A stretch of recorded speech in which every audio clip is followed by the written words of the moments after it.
There we are recording. Hello, Kurt. Thank you so much for joining the Zcash podcast. Delighted to have you on. All right, thank you. Thank you for having me. Indeed. Yeah, like you are one of the guests. You were right at the top of the list when we were thinking of people who we'd like to have on. I think what you have to say is actually particularly important for our audience. And we'll get into a few reasons why. What you have to say is probably more important than some of the technologists and super techie people. We're all in this together. Technologists and policymakers. It's all part of the same team. Right. And so could you explain for us like a brief introduction of exactly who you are and what you do? Certainly. So my name is Kurt Opsahl. I'm the Associate General Counsel for Cybersecurity and Civil Liberties Policy at the Filecoin Foundation. For many years, I was also with the Electronic Frontier Foundation, a nonprofit organization that works on digital rights. So that has been my passion for many years, is trying to make sure that the rights that we have carry with us into the future as new technologies evolve. Having sure we still have access to things like privacy and free expression, and making the kind of world that we'd want to live in. Right. You mentioned, so general counsel, is that like you're giving them advice on like law or something like that?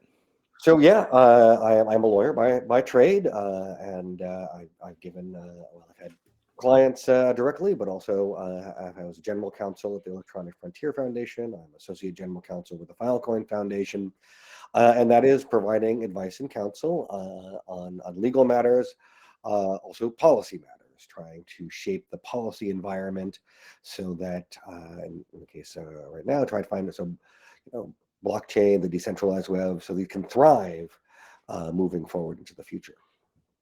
And could I ask, why did you get into law? Like, what drove your interest in it? Well, I was passionate about a number of things. Actually, when I first got into law school, I was thinking about doing some work in the free expression space. I had been at a student newspaper in my undergrad, and a independent student newspaper that sometimes got into tangles with the administration, and felt very protective of the free expression rights there, and also long concerned with privacy. And then at that time, this was in the 90s, and technology was coming into the fore.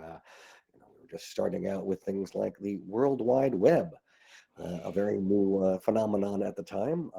But I ended up taking a class in what was called cyber law. At that point, it was just a one-semester class to sort of cover what cyber law is. Now you could have like a whole curriculum of various aspects of cyber law and so on. But that piqued my interest, and I ended up being a research fellow at the School of Information at Berkeley, where I'd also gone to law school earlier, working on technology law issues. Came out of that to start representing some of the early companies of the Silicon Valley as they moved into the web space, and then transitioned over towards to EFF to help protect people's rights online. So it was I guess a process over the years. It was exciting to be part of that initial .com boom, as they called it, and Web 1, we might call it now, looking back. And it was interesting to see that process. And I think some mistakes were made as we transitioned to Web 2. That was, the rise of social media, others, big tech moved away from some of these independence, decentralization. Some of the power of the early internet was like you could run it on your own computer, you could put up a website, you could run your own mail server. It was very like empowering to individuals, and then that all got sort of re-centralized, and that is something that we're trying to undo with Web3 by moving to a more decentralized future. Right. Web 2, you should think of it as kind of like the cloud computing thing where you kind of trust this big corporation to store all of your family photos and everything, and they'll just take care of it and keep it Yeah, safe. it creates a single point of failure. Like if you have all your stuff with a particular cloud service provider, if for some reason they go down, even temporarily, then you might lose access to your stuff. But also, for like privacy purposes, it's a one-stop shop. If somebody wants to get your information, whether it is a hacker who breaks into a database and steals it to try and mine it for useful information or valuable information, or perhaps it is the government who's trying to do an investigation or find a political opponent, then there's just one spot to go. While a more decentralized future, where is lots of different actors, hopefully, with your material securely held, you can also encrypt things with your own key and use the power of encryption to retain power for yourselves. And that's the Right. future I'd like to see. Indeed.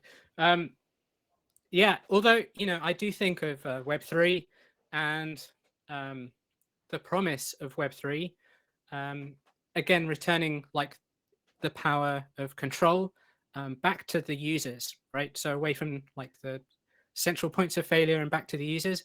But I do think, like, particularly with some of the larger proof of stake chains like Ethereum or Solana, many of those requirements to run the nodes are like far too high for like an average person to do, and I think most of them use those cloud services anyway.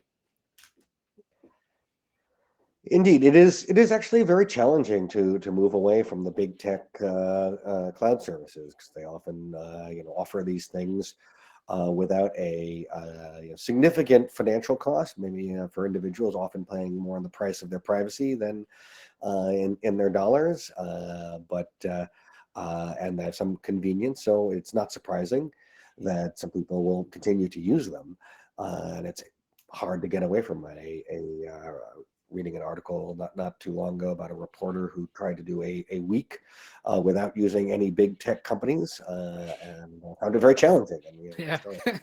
Good luck. But that is one of those, like, we want to look towards a better future. Like, even if we are not there yet, we have to have a goal in mind, a place to go, and that place to go is getting decentralization.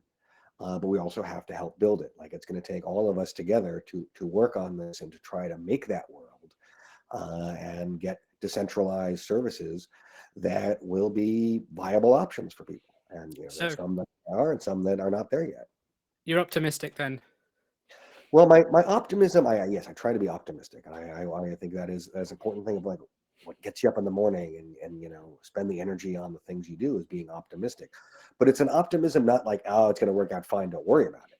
It is an optimism if we try hard, if we work hard, if we do our best, as long as we can get there. Right. It's a hard work optimism. Well, I do remember maybe about a year ago, you were strolling down one of the aisles or one of the pathways in some airport terminal, and a random person looking disheveled and like probably tired accosted you, and you were kind enough to like shake my hand and say hi. So I can personally attest to the fact that Kurt is indeed optimist. He's an optimist. And yeah, you do believe in like I suppose the progression, or I suppose like natural innate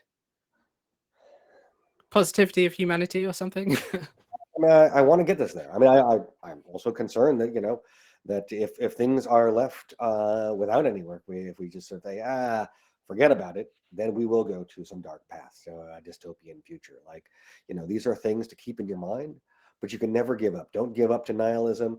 Think we can make it better, and that's what I try and do with the optimism: is empower people to have that hope, and have that hope help them work on the projects that they're passionate about. Right. So let's. I think we briefly touched on encryption. Perhaps we can talk about why encryption is necessary. What makes it important? I think, yeah. Why is it something that people should be caring about? Well, I mean, encryption is an extraordinarily useful and powerful thing in the modern society. So, I mean, there's a long, long history of encryption, but we had a significant advance in encryption over the last like 50 years. And one of that was the invention of public key cryptography, where you could have it so where you had a public key and a private key. Use the private key to sign things to show that it came from you. People could encrypt things with the public key, and then only your private key could unlock them. And you could do this at a distance. So in many key structures prior to that encryption, you had to have a face-to-face to hand over the key, or you would be risking things along the way. So public key cryptography opened up a whole new world of what we could do with cryptography, and that has allowed for encryption securing communications, one of the primary roles of encryption, but also for like attesting to things that you can sign it, you can use it to prove that you are the person who has a particular key. And a lot of that part of encryption was the basis for cryptocurrencies, for creating mechanisms for people to have wallets and exchange value. So encryption has become an extraordinarily important thing for the cryptocurrency industry, for communications, and I'd also say for privacy. That by having strong encryption available to ordinary civilians, that empowers them to protect their privacy by giving strong encryption to their data. And then if the worst comes to worse and that information is unfortunately obtained by somebody else, they just get what looks to be some random letters, numbers, characters that from which they can derive no meaning without either finding the key, which you hold, or extraordinarily difficult computations over a very long time. Right. Very long time. uh, or we can get into some of the new advances in this. Quantum cryptography is very interesting, but under the current level of cryptography, as an average person, you have access to being able to encrypt things which would take many, many, many, many years and years, and about centuries of computers working hard to decrypt them. And most of the times when you have a cryptography fail, it is not because the math is problematic, but the user interface or the key is lost, the endpoint is compromised, that people are more likely to get around it. And that's extraordinarily powerful.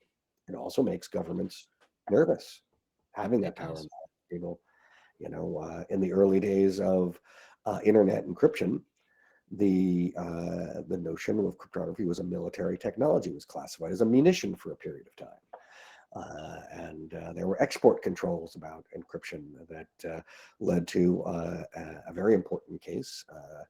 And that time grad student, now professor, Daniel Bernstein, published a strong encryption program, open source, on the web, and then this raised the issue, and we challenged in court that was sanctionable. They had to take it down because anybody who used this encryption to encrypt things, and that established that code is speech, which is valuable to our modern society, now 20, 30 years later.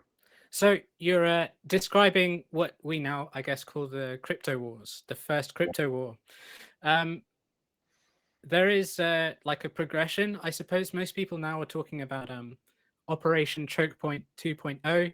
And for anyone who's like unfamiliar, Operation Chokepoint, I think started in 2013. It was like a program by the US Department of Justice where they'd go after these specific types of businesses like gun manufacturers or I guess let me pull up the list.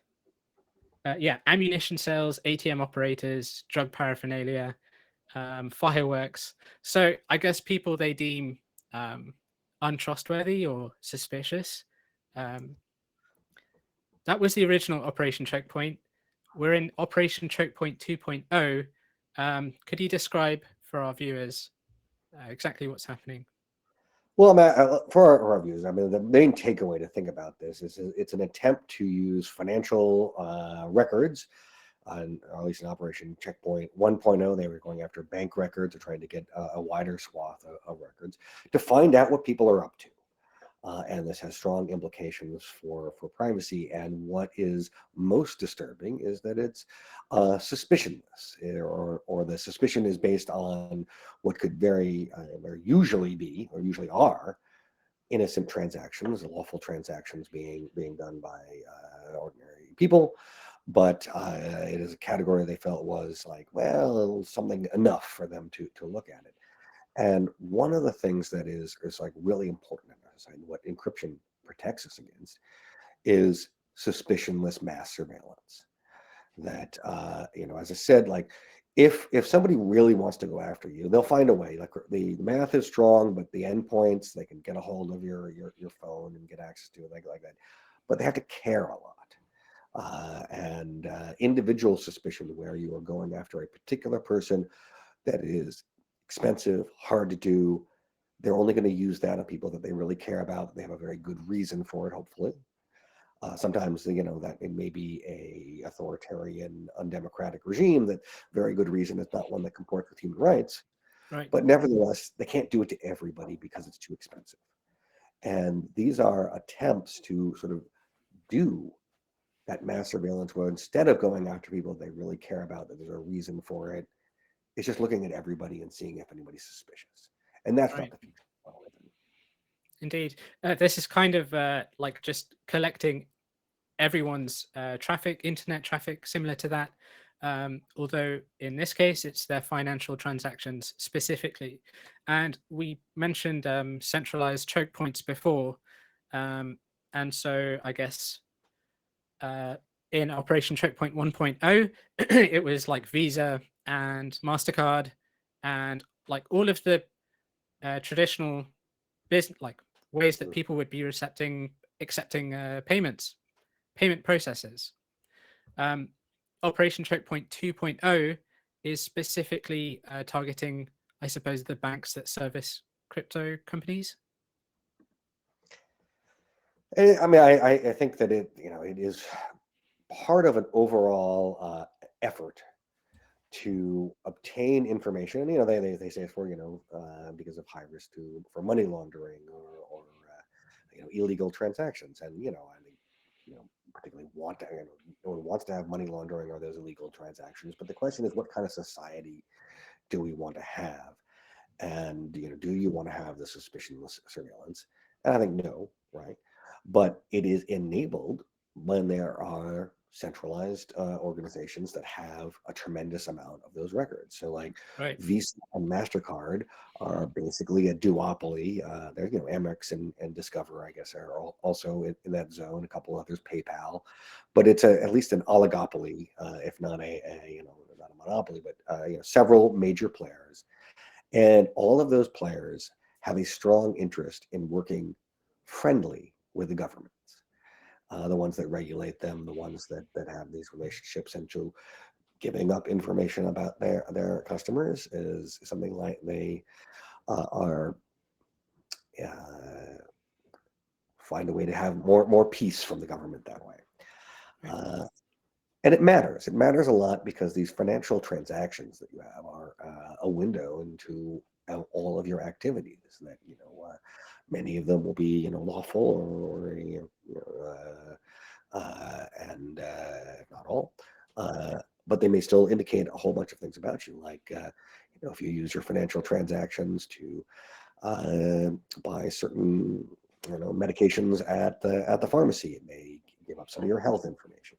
Right. If you're using it to donate to a political cause, it may give up your political beliefs and your desires. And that is something that in a free society should be something you're able to keep control and not just have to give up to anybody who asks. Absolutely. So a good example of this would be well, just before, I suppose, the pre-war period, early 30s. There was IBM, and they manufactured these stamp card machines, and they would like do tabulations on people's stamp card records of like where they were born, all of this family history and stuff. And it was welcomed by like many countries, Netherlands, Poland, and all over Europe. And this was a way to like reduce bureaucracy, and it would streamline all of their operations, and like the people would pay less eventually. But what ended up happening was it was used by the Nazi Party to locate Jews and contribute to the Holocaust. And this is one of the tragedies of all time, right? Is to use that kind of information for ill. And one of the things that is when you look back at some of the history of World War II, especially during the dark days when the Nazis controlled the bulk of continental Europe as occupiers, we celebrate the resistance, the people who were fighting back and trying to disrupt the Nazis or get information out, and all of those people were only kept safe to the extent that they were by secrecy, by having false documents, by being able to defeat these surveillance systems and record keeping systems and work within it. And back then, you could make a forged passport that was reasonably good, and many lives were saved by false passports that were made during that era. And there was not too long ago, last year, there was an obituary for someone who was a forger who made this, who definitely violating the Nazi rules, and probably but for these extenuating circumstances, people are like, oh, it's a criminal. But that ability to not give correct information to the authorities was vital for the resistance movement. And I think when some of these times trying to get for like 100% like compliance and everything, we risk a little bit about that. And the fortunate thing is, at least in the United States, there are things like the Bill of Rights. In Europe, there is the European Convention on Human Rights, which recently found that end-to-end encryption is a right protected by the European Convention, and recognized the value of that. So we can fight back against these, and this notion that all of your information must be given to the government in the names of security, in the state security sense. But we have to have security as a people. Privacy and security go hand in hand. But a challenge remains that there are places around the world where they don't care about those kinds of human rights, and are not to be held back by it. Right. I mean, okay, so there are places around the world that have these controversial values, and that might not be the case in your country. Speaking to the listeners, that might not be the case in your country today, but that doesn't necessarily mean that in the future, in 10 years from now, all the data that's collected about you is safe. So it's just about like being cognizant of exactly what you're putting out there, and it should be your choice, right? And that's I hope what Zcash will be able to accomplish. I'd like to bring something a bit out of left field into your attention. So this is something I wrote a piece on maybe like 2 years ago, and it's called. Do you know the term psychographics? I can make a guess what it means, but I'm not. Right. So it's kind of like the Cambridge Analytica thing of these corporations like Meta and Google. Like, they're collecting everyone's data, and they use it to model people's different personality types. And they use this especially during like political campaigns and election periods to really it's behavioral modification, where they're sending specific people specific messages to change their behavior in one way or another. So yeah, I was wondering if you knew about that. So I'm familiar with the Cambridge Analytica situation and micro-targeting, trying to customize a message to be the most effective against a particular person, or in some cases, really gathering people into categories and trying to do it, a slightly broader, but still micro targeting. And I think that this is something that is a risk that happens when there is sort of a complete profile of what you do and where you go. I don't Right. want to just remove autonomy. People still have some autonomy, and many people, when you talk to them about the sort of risks of micro targeting and ads, and say, well, I'm worried about my neighbor getting confused because I think my neighbor is a moron, but I certainly would never get bamboozled or manipulated by this, and they may be right. But nevertheless, uh, do you want someone to target you at this level? And for most people, the answer is no. Uh, there's a number of societal structures that we've created that have make it difficult to make that no into something real. Right. Uh, but like one example, I use this example a lot because I think it hits, and this is often in response to people saying, well, people don't really care about their privacy. They say they do, but they still click OK on websites and Cookies. such. It is so at one point, in Apple and Facebook were having some back and forth over the iPhone and the Facebook app, and so Apple, probably more for competitive purposes with Facebook, but nevertheless, they issued a thing which was, do you want this app to be able to track you all the time? And it was like a yes or no question, and if you said like no, then Apple would do that for you. And most 90% or so of people, like, faced with that choice with one click and be done, were like, no, I don't want that. Forget about it. Right. Even though Facebook might tell you that, oh, well, they use this information to give you ads that are more aligned with your interests, and the whole story. But that is that, like, people had an empowered choice there. They were able to do it. It was quick, it was simple. They were empowered to do it, and they could feel like it was effective. But now, you go to a lot of websites, and the first thing you see is some pop-up, and it says, would you like to accept all of our cookies and data mining and so on, or would you like to fill out this lengthy form, move some sliders around? Yeah. Maybe 10 minutes later, you'll be able to see this, like, one article that you wanted to see on their website. And like, that is putting a lot of work on people to try to do it. I'm a privacy guy. I go through these sliders a lot, but I still get annoyed by them, as anyone would, right? Mhm. We got to have a better system. In some jurisdictions, there'll be a reject all button is required to be available. You can push that. But in others, at best, it's a whole lot of work. And so, if we are to protect ourselves from that kind of, like, surveillance that leads to micro targeting, that leads to these customized campaigns you were talking about, it is best to, like, cut off that information in the first place, Right. and give people real choices in how to do that.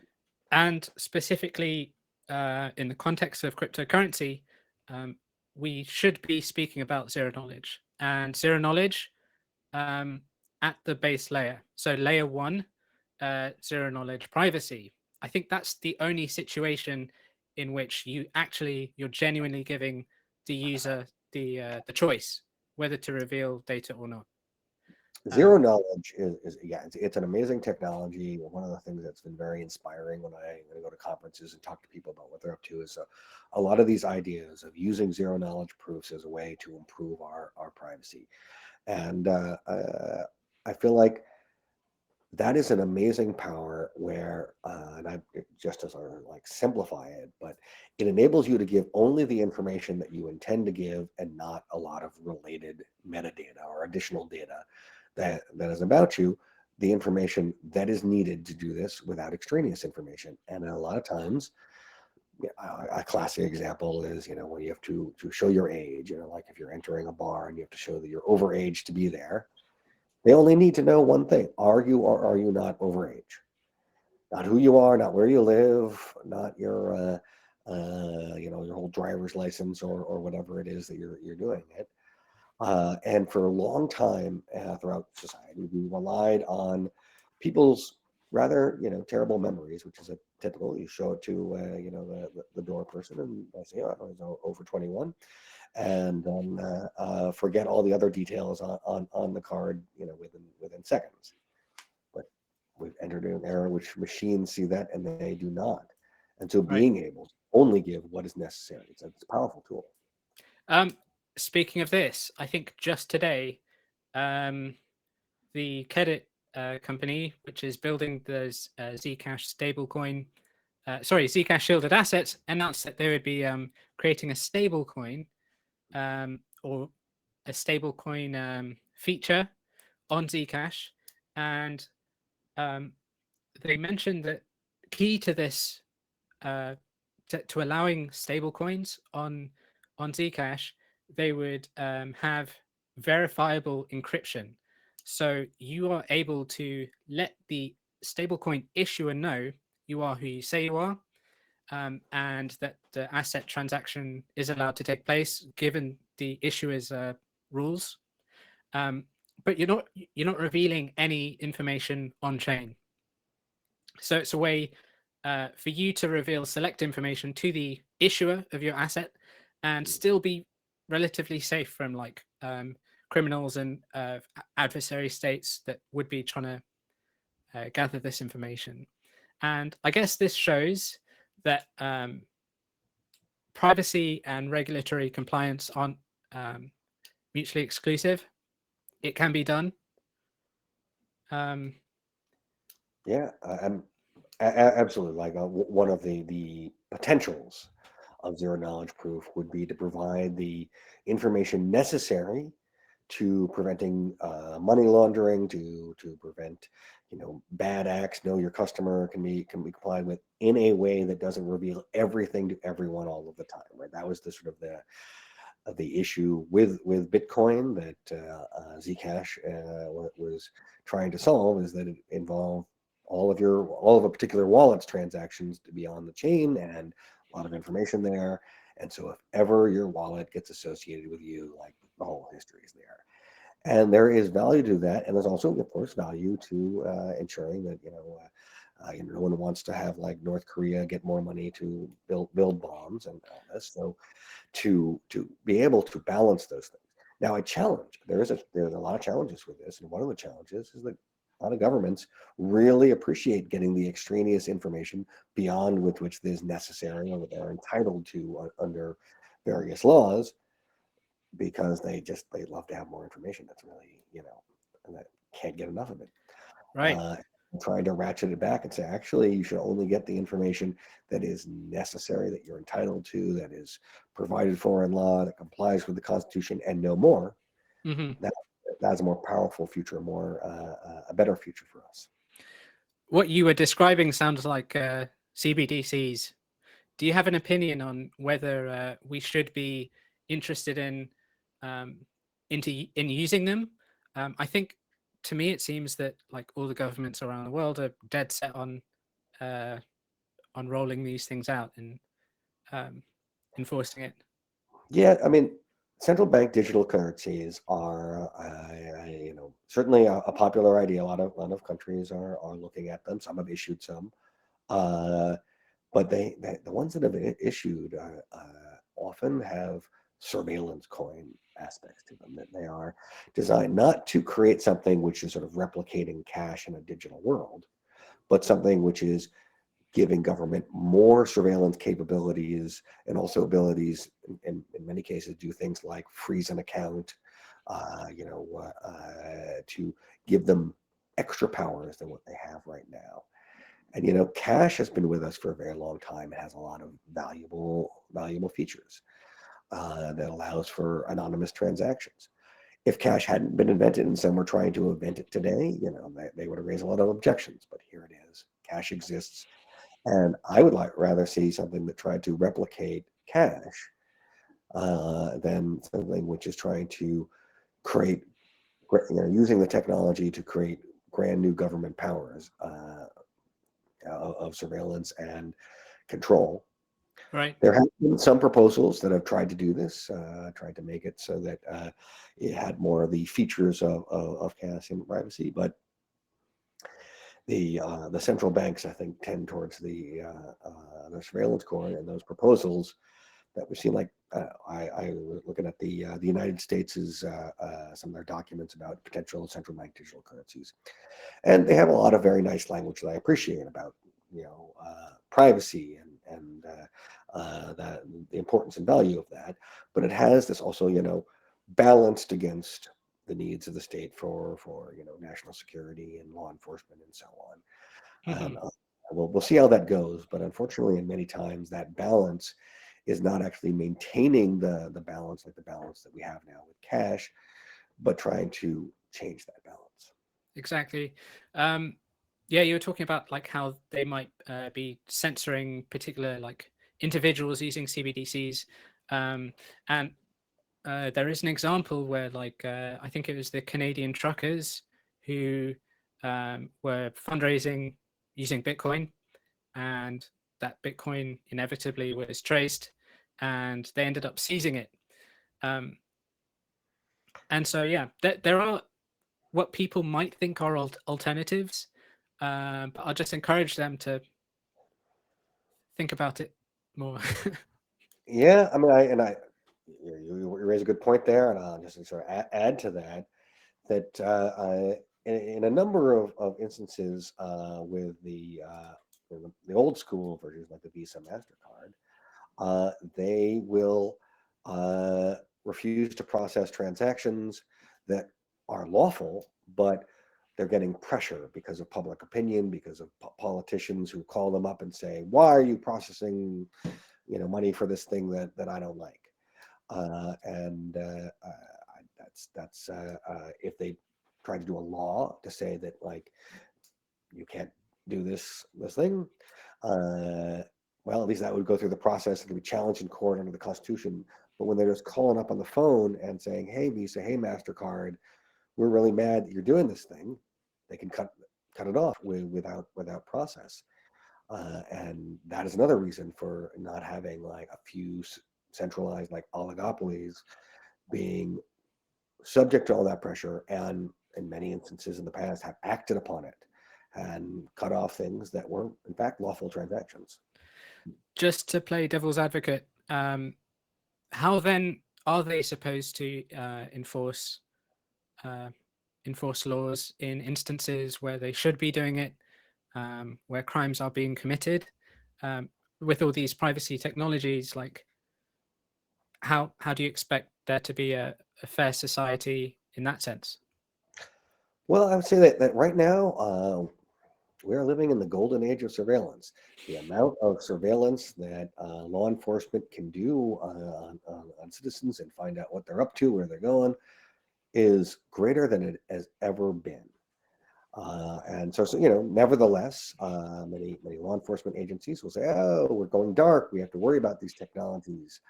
And I think that is not really true.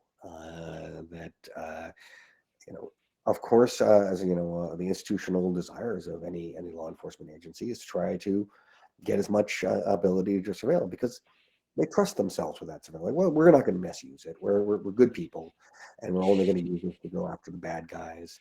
And maybe they are. But as you were saying before, sometimes the political environment can change, and it can go from one where law enforcement agencies are abiding by human rights and following the law and the Constitution to one in which they're not. Right. All that information still remains, and so it's good civic hygiene to make sure that we have our rights protected, rather than just trust law enforcement to use those wisely.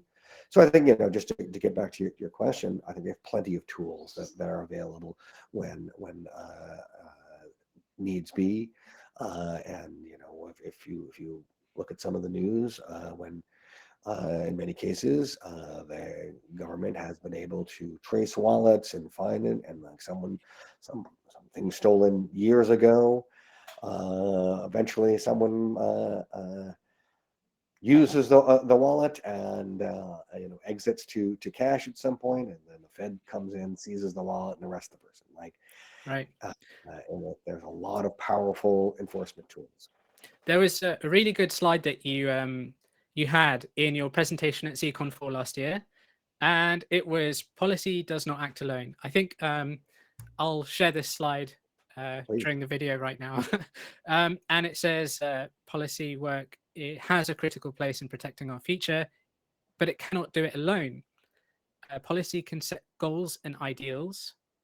Laws can set rules for a society, And technology can provide an additional layer of protection because policies can be ignored, rules can be broken, but you can always rely on the math and logic. Yeah. Love that. Well, thank you. I think this is to look at this as a holistic, like I was saying, at the beginning, like it takes a team. That policy, by setting these goals, makes it so that if someone wants to break a law, they're also going against the policy, and then they reinforce each other.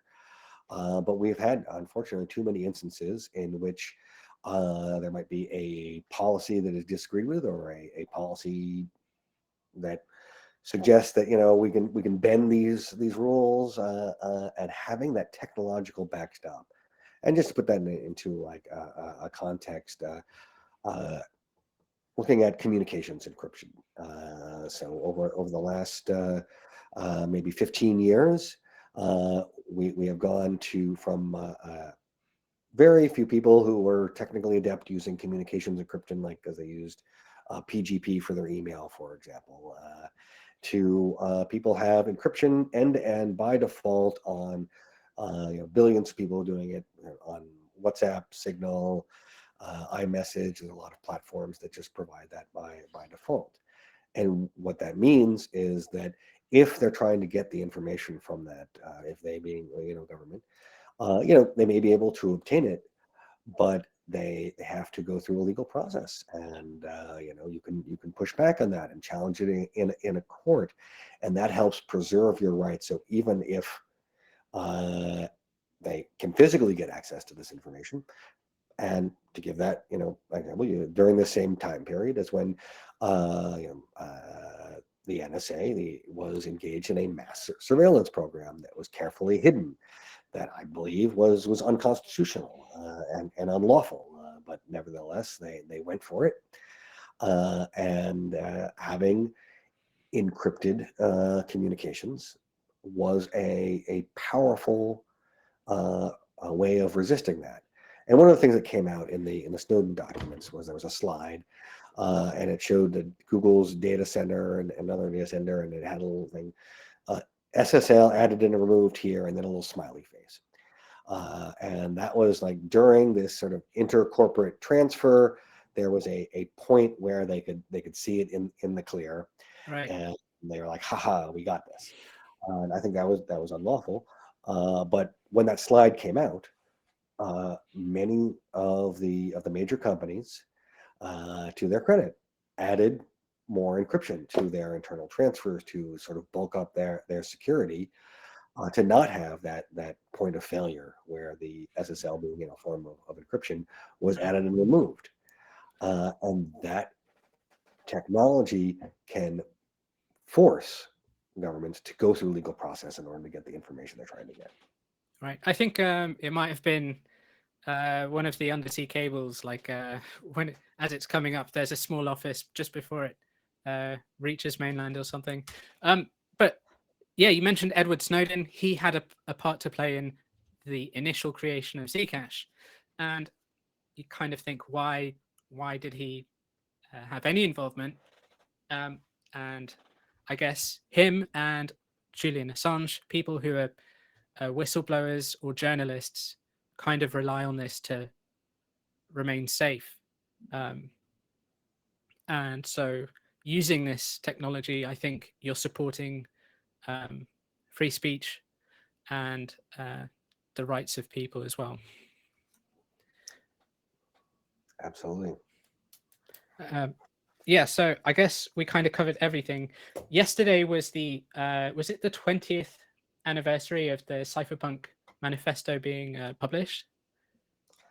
I was seeing some coverage of that, and like there was the Cypherpunk Manifesto, and I think Zuko was promoting that. Mm-hmm. That's good. I think back those times, and one of the things that I getting back to optimism, I guess, is that the cypherpunks of the 90s wanted to make a better world through encryption. They had that realization that the increases in the power of computers, the existence of public key encryption, this gave a tremendous freedom enhancing power. Like, don't be wrong, privacy enhancing technology, but I would also say freedom enhancing technology. That like privacy is necessary for being able to learn the information to be, and that allows you to speak freely and be able to say that without a fear of retaliation by an intolerant society. So that is the sort of the cypherpunk dream, to use this technology for. And then we went into some more challenging times where technology was being used to subvert that, and some of that was because the power of encryption was available, but it was not evenly distributed. It was not, not everybody had it.